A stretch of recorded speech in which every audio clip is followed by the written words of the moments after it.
This 997.1 Carrera S did not start the Chronicle gym. Decided to take it to the track and had an awesome first session, did 5 or 6 hot laps, and then I was on a cool down lap.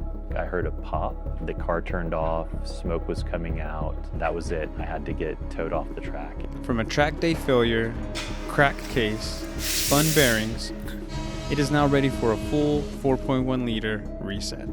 I mean, it was definitely very defeating when I realized the engine had failed, the motor had failed. You know, that wasn't fun. It was like, okay, I'm gonna be out without the car for a while as well. But then, you know, knowing that it's coming back bigger, better, more reliable with the Slakker warranty as well, I'm excited. Can't wait to have it back in the car.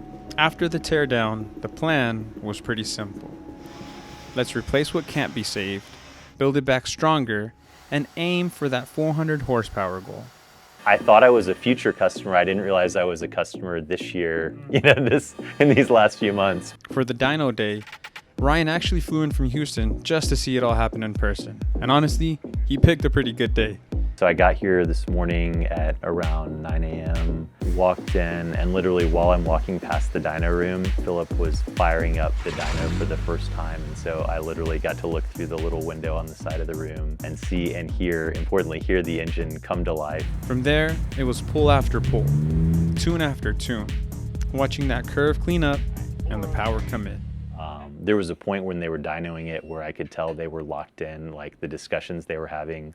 Like I do not understand what they're talking about at this point. I'm gonna let them work. I'm just gonna be quiet in the background and watch it all come together. It was fun just watching, you know, getting the torque up, getting the horsepower up through each subsequent dyno run, and just the testing, tweaking their methodology.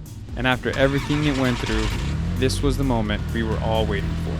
Remember, the goal was around 400 horsepower.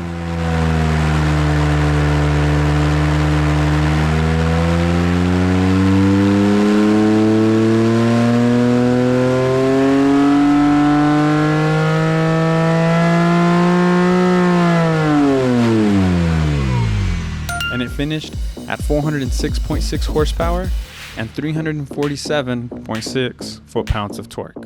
It was like, you know, really awesome to hear it like go up into the high RPM range for the first time, you know, to see it in person. Walked into the dyno room, like, you know, saw the engine up close and personal, but I'm looking forward to some track time in the car. From windowed case to a 4.1 liter Slakkerized engine, this one delivered. Can't wait to get this in the car and go drive. Now we prep it to ship and send it back to Houston.